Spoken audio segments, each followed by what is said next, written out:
Hey guys, where I'm out here at ImAlwaysInHotWater.com and BoatsInHotWater.com. As you can see, part 2 on this 2004 Sea Hunt 200 Escape.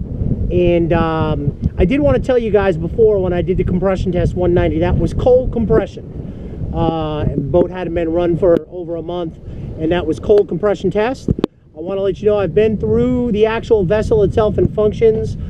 To be real honest, I don't know what the accessory switch run. They're not really hooked up to anything, being that there's no stereo or VHF on this vessel. The Lowrance works great. That new Lowrance, I actually am kind of digging it.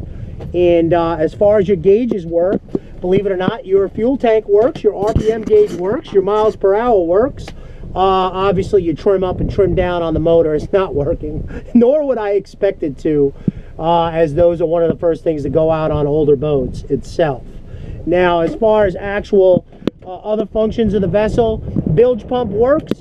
You have a second pump for your aerator for your live well, which is tied in with your raw water washdown. That pump is not working.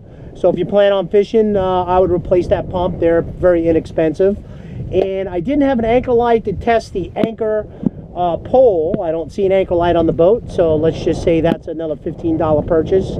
But forward nav lights are working. So overall, other than a couple of ticky-tack scratches, you know, a little coating down on that keel area, and a trip to West Marine, and you should be all good on this boat, you know, in my opinion.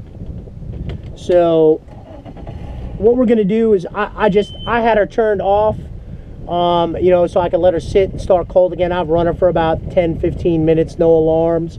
Overall, I have no complaints about the boat. Steering to me feels a little tight. It's got nice steering in it. It's got power steering, so I feel like there's a little air in there, a little play. I'm guessing it could just use a little bit of fluid and be bled out. But overall, let's just get this over with. Let's just hit it. Engine's very responsive. Forward. Oops. Reverse. Neutral. Forward. Got these nice Suzuki gauge on here, which is actually Johnson for also your alarms. Alright, let's just take it around a bend here. Boat ride's nice. Handles pretty good. We don't have ideal conditions. But you know, I'm not a baby. This isn't too bad. We got a nice little wind and so on and so forth. So overall, you know, we're just going to kind of start out. You know, you're running on any boat. On this one with one person on board, we're running about 3,000 RPMs, and we'll, you know, we'll be playing out. But let's just hit this and get to it. This boat is moving. Right now we're running about 4,900. Trimmed down all the way, and we're running about 34 miles an hour. I'm going to trim it up, and let's see what we can do. We're riding in. I'm going to pin it. Woo! Got trimmed up a little bit, running about 300 RPMs, and we're running 42 miles based on this gauge, 42 miles an hour. I'll say a little closer to 40. Woo! I maybe should have snapped down that cushion. That's pretty funny. Cushion's got snaps on it. I didn't snap them down. Let's do that again. I didn't want to ride and lose the cushion when I was coming down here, but I was too lazy to snap it in. Hey, let's just go out of the hole real quick. Let's just do that.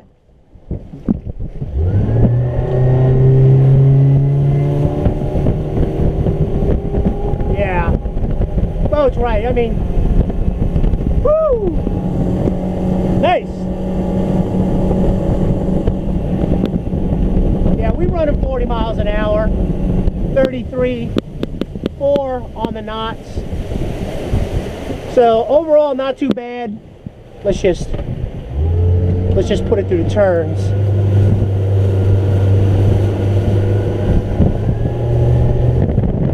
that's what I'm talking about, baby. Whew, I hate my job. All right, not too bad. So anyway, there you got it. I'm gonna bring it in. I got 2 more boats to do today. I'll be out here all day playing around. Overall, real nice. Gotta remember, 190 compression. Service just done about 25 hours ago. You know, you'll put a couple bucks into the boat, you'll enjoy it. You know, the cushions are what they are. So let's cut this off and let's bring her in and get her on the trailer. Rob out here at ImAlwaysInHotWater.com, signing off.